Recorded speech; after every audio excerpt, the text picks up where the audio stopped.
अब pharma sector को लेकर के अगर सही राय इसमें बन रही है तो क्या उसमें मयंक सोनी जी पूछ रहे हैं एलेम्बिक के बारे में, तो एलेम्बिक इनका जो खरीद भाव है वो 142 का है, 40 शेयर इन्होंने लिए हुए हैं, तो इस पर इनके लिए क्या सलाह रहेगी? हाँ, देखिए फार्मा सेक्टर पे मेरा व्यू पॉजिटिव था, है और रहेगा। तो अगर आपको स्टॉक कंपनी समझ में आते हैं तो ठीक है, नहीं तो कोई कुछ करता है, कोई कुछ करता है, इससे अच्छा है कि आप कोई फार्मा फंड ले लीजिए। बड़ा जिस सस्ता लेवल लग पे रहा है इस बाजार में, ऐसा क्यों है? क्या लग गया? बड़ा सस्ता लग रहा है इस बाजार में, ऐसा क्यों है? उस पे देखते रहिए। मेरा ये कहना है कि ये लेवल पे, ये बाज़ार में जब फ़ार्मा अच्छा लग रहा है, तो आपको कभी कहीं सुनाई दे रहा है कि एक नया फ़ार्मा फंड लॉन्च हो रहा है? हो सकता है एनफ फ़ार्मा फंड ऑलरेडी हो। अभी क्या लॉन्च हुआ? एमएनसी एकदम ऊपर जाके बैठी थी, क्या लॉन्च हुआ? MNC fund. अभी आपको म्यूचुअल फंड करना है तो फ़ार्मा फंड आपके लिए है। बीएफएसआई का कोई फंड मिलता है, तो वो सब कीजिए। जो कभी भी आप सेलेक्ट करें ना म्यूचुअल फंड, जो अच्छा नहीं कर रहा हो, उसकी चीज़ों को समझने की कोशिश कीजिए, उसमें माइलेज ज़्यादा मिलेगा, अगर आप समझ सकते हैं।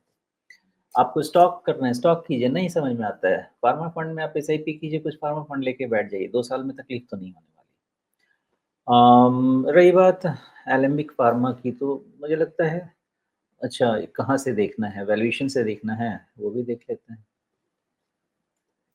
अच्छा, ये इनका सवाल एलेम्बिक फार्मा पे है या एलेम्बिक लिमिटेड पे है? एलेम्बिक लिमिटेड पूछा है इन्होंने। एलेम्बिक लिमिटेड है। नहीं, फार्मा कंपनी तो ये भी है, लेकिन साथ में कुछ कुछ चीजें और जुड़ जाती हैं इसके अंदर, थोड़ा रियल एस्टेट, थोड़ा बिजली की कहानी। नहीं, मैं इसमें नहीं ट्रैक करता हूँ, ये ग्रुप ही नहीं ट्रैक करता है, इसलिए सामने-सामने देख लेते हैं। ये क्या है, इसमें रियल एस्टेट कहाँ से आ गया? अच्छा, यही तो। ठीक है जी। तो भगवान जाने कैसा है, मैंने ट्रैक नहीं किया है, लेकिन ये 80% real estate business, 20% API business, ये पता नहीं क्या है फिर, मुझे समझना पड़ेगा। लेकिन आप सिंपल सीधा वैल्यूएशन ही देख लें, तो वैल्यूएशन भी तो कुछ ख़ास है नहीं, दिक्कत कहाँ है इसमें? मीडियम से थोड़ा-सा तो हाई है, 10 और शेयर होल्डिंग पैटर्न, ठीक है। कैसा है कि वैसे वैल्यूएशन सीधा देखेंगे तो कुछ ख़ास तो नहीं है, लेकिन फ्री कैश फ्लो नेगेटिव है। That is the problem. इनके पास फ्री कैश फ्लो नहीं है, तो वैल्यूएशन नहीं मिलने का एक वो कारण हो सकता है, बिकॉज़ कंपनी कैश जनरेट नहीं कर रही है ओवरऑल शायद। कुछ ओवरऑल रिस्ट्रक्चरिंग हुई होगी क्या ऑपरेशन पहले हो एलेम्बिक और सकता एलेम्बिक है। फार्मा में? हाँ, मुझे नहीं पता इसका, लेकिन ऑपरेशनल एक्टिविटी से तो कैश जनरेट हो रहा है, लेकिन ओवरऑल नहीं जनरेट कर पा रही है कंपनी, तो फ्री कैश फ्लो नहीं है इनके पास। Maybe that is crippling the valuations, हो सकता है।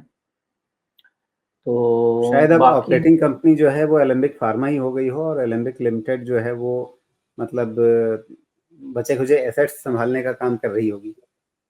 उम, अगर आइडिया रहता तो ज़रूर बता देता, मैंने इसको फॉलो नहीं किया हुआ है, तो मेरे रडार पे नहीं है। एनीवेज़ फिर भी इसको समझ तो सकते हैं, कम से कम प्राइस से तो समझ ही सकते हैं। अभी तक वैसे नेगेटिविटी नहीं है इसमें बहुत ज़्यादा, और एलेम्बिक लिमिटेड में आप कुछ भी काम करेंगे ना, 100 टू 105 के रेंज को हमेशा ध्यान रख लीजिएगा।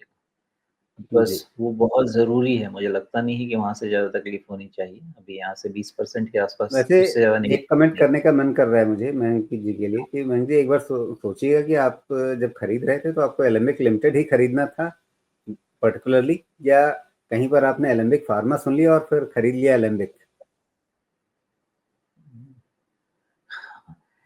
अब वो तो ही जाने, मुझे जो पूछेंगे बता दूँगा। मैंने इसमें काम नहीं किया है, ना मैंने इसको ट्रैक किया है।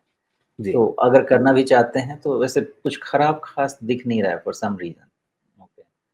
और लग भी नहीं रहा कि 105 105 110 के रेंज के नीचे जाता हुआ लग भी नहीं रहा फिलहाल। अगर जाता है तो उसको फिर से इवैल्यूएट करा लीजिए। बट उतना के बाद शांत हो जाएगा। व्हाई? बिकॉज़ एक बारी ब्रेकआउट लिया ना इसने 140 के ऊपर, और ब्रेकआउट लेके उसका थ्रोबैक है, तो मोस्ट लाइकली इसमें रिटर्न फिर होना चाहिए। तो पूरा रिज़ल्ट खराब नहीं होता है, तो 105 110 के नीचे होना भी नहीं चाहिए, फिर इसमें वापसी की तैयारी होनी चाहिए। जी। फिर उसके उस समय तो देख लीजिए। तो जहाँ पे इन्होंने लिया है उसी के ऊपर जाने पर वापस ब्रेकआउट आएगा। 142 पे लिया है इन्होंने। देखिए ब्रेकआउट का तो अभी बात करना बिल्कुल ठीक नहीं, क्योंकि ब्रेकआउट उसके पहले भी हो सकता है या उसके ऊपर बनेगा, डेटा बनना शुरू हुआ है। आज जी। के डेटा के हिसाब से यू आर राइट, 142 का छत बनने वाला है, बिकॉज़ एक जो कैंडल बना है ना आपका 7th अक्टूबर का, that could be decisive. 7th अक्टूबर को एकदम धड़ाम से फॉल है और वहाँ के बाद फिर ऊपर निकल नहीं पाया है। फ्रॉम दैट स्टैंड पॉइंट 142 के आसपास रेजिस्टेंस होना ही होना चाहिए। हुँ, और उसके जी। ऊपर में फिर डर नहीं लगना चाहिए। ब्रेकआउट का तो पता नहीं, लेकिन डर नहीं लगना चाहिए, फिर ऑल टाइम हाई आ जाना चाहिए। हैविंग सेड दैट, जब तक 105 1010 के नीचे नहीं जाता है, ये रिवर्सल के चांसेस हमेशा बने रहेंगे। जी।